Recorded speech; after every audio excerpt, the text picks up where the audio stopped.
আরে ওগুলো কি করবো, একদিনও পড়া দিতে হবে না, বাসায় কোনো পড়েই না। আপনার ছেলেরাই যে এগুলা বাসায় কোনো পড়ালেখা করে না, প্রত্যেকটা কি উল্লা পাল্লা কথা কয় জানেন।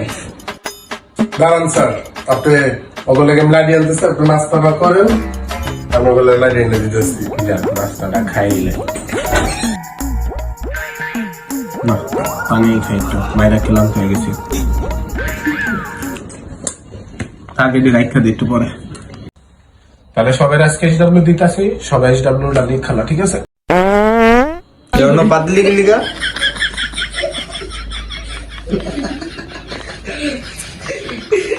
আর অন্য পদ নেই তো পাত্রী তো